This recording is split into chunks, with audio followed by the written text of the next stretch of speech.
नमस्कार। PP news line के prime time में आप सबका स्वागत। मैं हूं रजनी अनुभव। आइए सबसे पहले नजर डालते हैं अब तक की प्रमुख सुर्खियों पर। मोदी सरकार की ओर से कृषि क्षेत्र में किए गए सुधारों से बेहतर बदलाव आया, कहा डॉक्टर जितेंद्र सिंह ने। शोपियां में टारगेट किलिंग के अंतर्गत एक बार फिर कश्मीरी हिंदू की गोली मारकर आतंकियों ने की हत्या। डॉक्टर फारूक अब्दुल्ला की अध्यक्षता में people's alliance for Gupkar declaration की बुलाई गई बैठक। और all migrant displaced employees association के समर्थन में सामने आई टीम जम्मू। प्रधानमंत्री कार्यालय के राज्य मंत्री डॉक्टर जितेंद्र सिंह ने कहा कि जम्मू कश्मीर से शुरू हुई बैंगनी क्रांति किसानों में लवेंडर के फूलों की खेती से बेहतर भविष्य की उम्मीद जगा रही है। कृषि क्षेत्र में हो रही उन्नति पर जम्मू के शेरे कश्मीर कृषि विश्वविद्यालय में कॉन्फ्रेंस में अपने विचार व्यक्त करते हुए डॉक्टर जितेंद्र सिंह ने कहा कि मोदी सरकार की ओर से कृषि क्षेत्र में किए गए सुधारों से बेहतर बदलाव आ रहा है। कृषि में तकनीक का इस्तेमाल हो रहा है। जियो स्पेशल तकनीक के इस्तेमाल के साथ ड्रोन विकसित करने संबंधी नियमों में भी कुछ बदलाव किया गया है।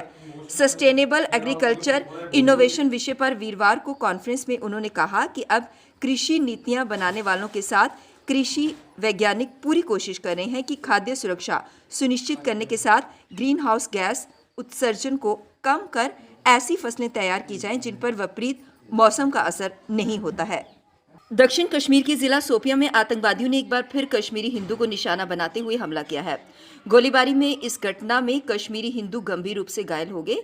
उन्हें इलाज के लिए तुरंत नजदीकी अस्पताल ले जाया गया, जहां वे जख्मों की ताव ना सह पाने के कारण इलाज के दौरान उन्होंने दम तोड़ दिया। मृतक की पहचान पूरन कृष्ण भट्ट के तौर पर हुई है। वहीं हमले के तुरंत बाद वहां पहुंचे सुरक्षा बलों ने हमलावरों की तलाश शुरू कर दी। हमला करने वाले आतंकवादियों के बारे में विवरण जुटाया जा रहा है। इलाके में लगे सीसीटीवी फुटेज भी खंगाले जा रहे हैं। पुलिस के एक अधिकारी ने इस हमले की पुष्टि करते हुए कहा कि जिला शोपियां के चौधरी गुंड इलाके की ये घटना है। आतंकवादियों ने जिस समय पूरन पर हमला किया वह अपने रिहायशी मकान के भीतर बगीचे में बैठा हुआ था। हमलावर अचानक से उसके घर के भीतर घुसे और उन्होंने बगीचे में बैठे पूरन पर गोलियां बरसाना शुरू कर दी। हमले के तुरंत बाद आतंकी वहां से फरार हो गए। गोलीबारी की आवाज सुनकर जब परिवार के दूसरे सदस्य बाहर निकले तो उन्होंने पूरन को खून से लथपथ बगीचे में गिरा हुआ पाया।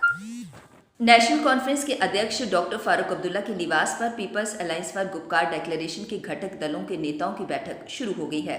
बैठक में पीडीपी अध्यक्ष महबूबा मुफ्ती, अवामी नेशनल कॉन्फ्रेंस के कार्यवाहक अध्यक्ष मुजफ्फर शाह, माकपा नेता मोहम्मद यूसुफ तारिगामी और सांसद हसनैन मसूदी भाग ले रही हैं। आपको बता दें कि डॉक्टर फारूक अब्दुल्ला की अध्यक्षता में बुलाई गई ये बैठक जम्मू कश्मीर में मतदाता सूचियों के बाहरी लोगों को शामिल किए जाने, बाहरी लोगों को मतदाता बनाने के लिए तहसीलदारों को उन्हें 1 साल के रिहाइश का प्रमाण पत्र जारी किए जाने के आदेश से उपजे हालात पर रणनीति तय करने के लिए बुलाई गई।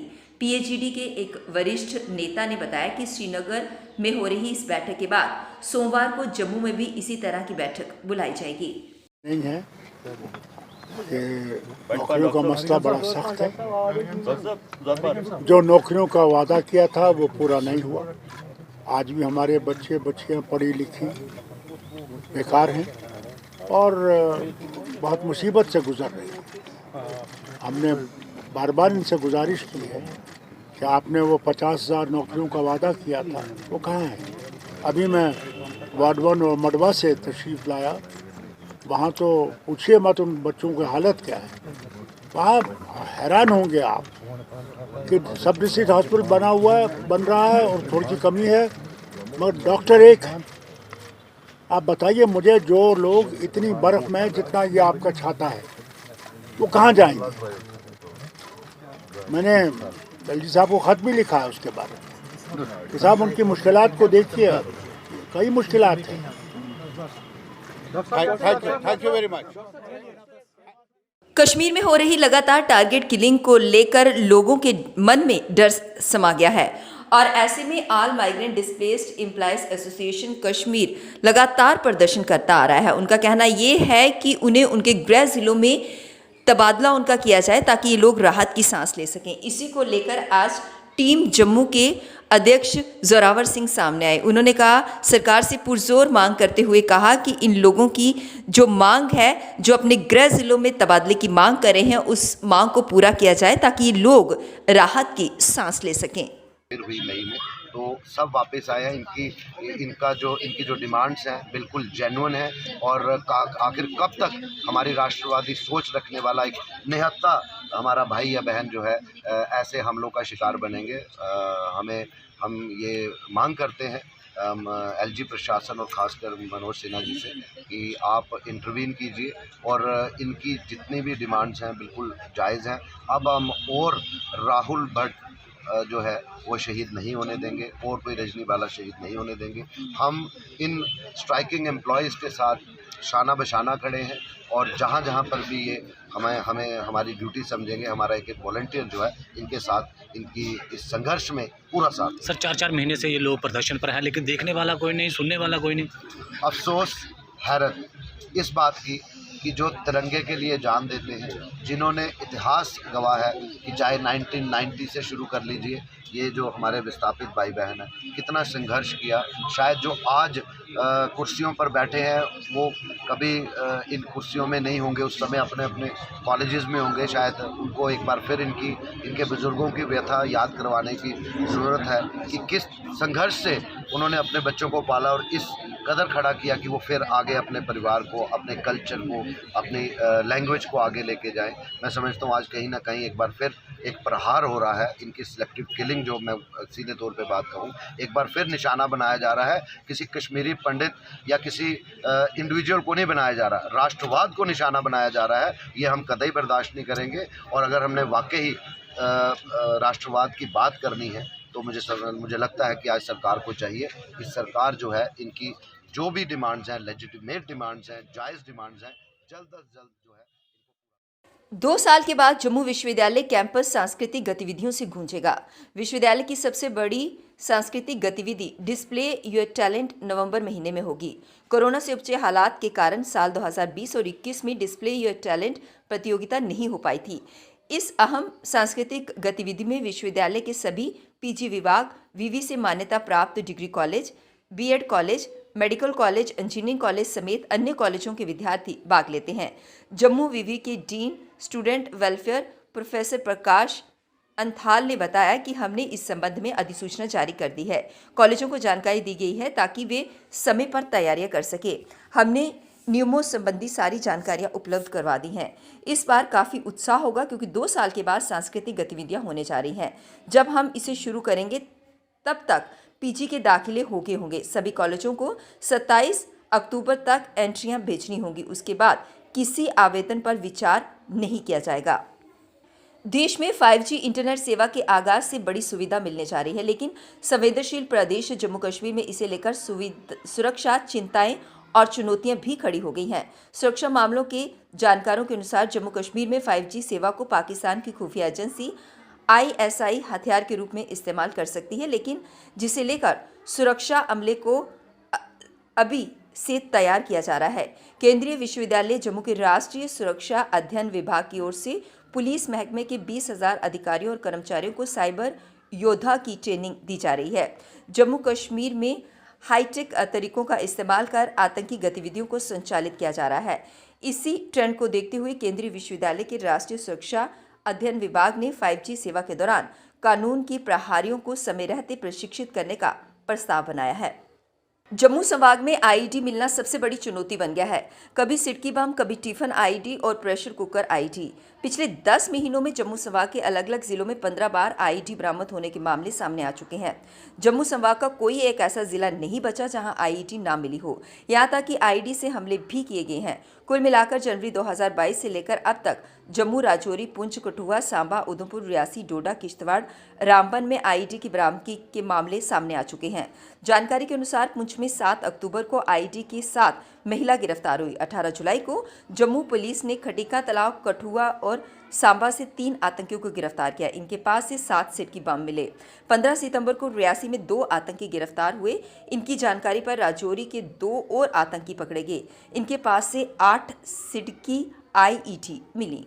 कश्मीर में प्रतिबंधित नशीली दवाओं के तस्कर अब सड़क के रास्ते ही नहीं हवाई जहाज के जरिए भी दवाओं की तस्करी करने लगे हैं। इसका खुलासा शुक्रवार को ड्रग कंट्रोल विभाग कश्मीर के एक दल ने तब किया जब उसने श्रीनगर इंटरनेशनल एयरपोर्ट पर कार्गो लॉजिस्टिक क्षेत्र में अचानक छापा डाला और प्रतिबंधित नशीली दवा स्पार्सपो के 7,500 कैप्सूल बरामद किए। इस खेप को मंगवाने वाले बिलाल अहमद को भी गिरफ्तार कर लिया गया। ये कश्मीर में अपनी तरह का पहला मामला है। इससे पूर्व नशीली दवाओं के तस्कर यहां दवा पंजाब और जम्मू के रास्ते किसी ट्रक या किसी अन्य वाहन में लाते थे।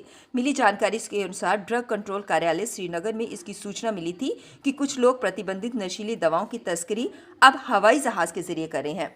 वे हवाई जहाज के जरिए आने वाले सामान में इसे मंगवा लेते हैं। इसी आधार पर deputy drug controller Kashmir Nighat Jabeen के नेतृत्व में एक दल ने पुलिस के साथ मिलकर आज छापा डाला।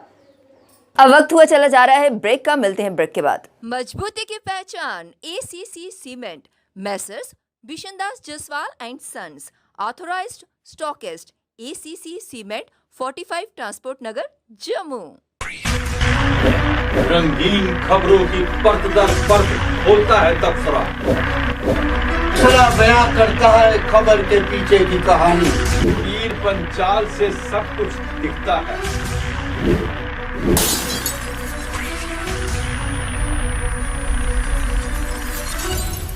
ब्रेक के बाद बढ़ते हैं अगली खबर की तरफ। करवा चौथ से पहले एक और यहाँ महिलाएं हाथों पर मेहंदी लगवा रही थी, तो वहीं दूसरी ओर कश्मीर में भारतीय सेना की असम राइफल्स की महिला सैनिक हाथों में बंदूक लिए देश विरोधी तत्वों के मंसूबों को नकारने के लिए मैदान में है। असम राइफल्स की महिला सैनिक कार्डन एवं सर्च ऑपरेशन के लिए विशेष रूप से प्रशिक्षित होने के साथ नियंत्रण रेखा की सुरक्षा करने में भी माहिर हैं। दुश्मन कश्मीर की शांति को नुकसान पहुंचाने की साजिशें रच रहा है। ऐसे में पुरुष सैनिकों के साथ कंधे से कंधा मिलाकर काम करने वाली असम राइफल्स की महिला सैनिक आतंकियों व उनके समर्थकों को उनके अंजाम तक पहुंचाने के लिए प्रयासरत हैं। ये महिला सैनिक कश्मीर के विभिन्न हिस्सों में अपनी मौजूदगी से बेहतर भविष्य की आस रखने वाले लोगों की सुरक्षा का उन्हें एहसास भी दिला रही हैं। वे कश्मीर की उन युवतियों के लिए भी प्रेरणा का स्रोत हैं जो सेना में अग्निवीर बनकर मिलिट्री पुलिस में काम करने की तैयारी कर रही हैं। उनकी भर्ती दिसंबर महीने में होनी है। कश्मीर में तेजी से बेहतर होते हालात आतंकवादी संगठनों को रास नहीं आ रहे। घाटी में आतंकवाद को जिंदा रखने, लोगों में अपना डर कायम रखने के इरादे से आतंकवादी संगठन बड़े बड़े हमलों की योजनाएं बना रहे हैं, परंतु हमारे सतर्क जवान आतंकियों की हर एक साजिश को नाकाम बना देते हैं।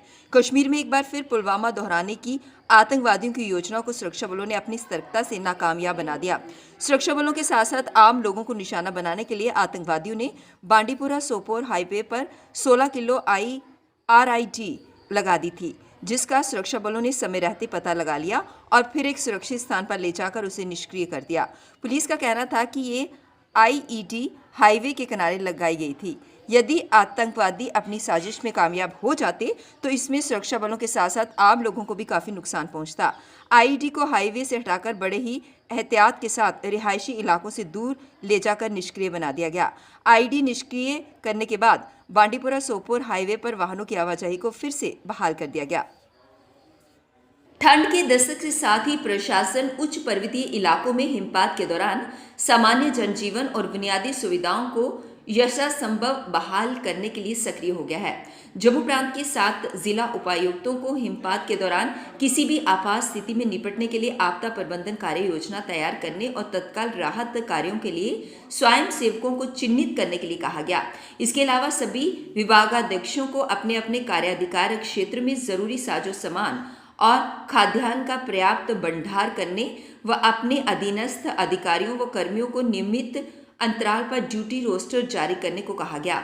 ये सभी निर्देश शुक्रवार को मंडलायुक्त जम्मू रमेश कुमार ने सर्दियों के लिए जम्मू प्रांत के उच्च पर्वतीय इलाकों में की जा रही तैयारियों का जायजा लेते हुए जारी किए। पीपी न्यूज लाइन के प्राइम टाइम के आज के इस अंक में बस इतना ही। मुझे और मेरी पूरी टीम को दीजिए इजाजत और आप देखते रहिए पीपी न्यूज लाइन। नमस्कार।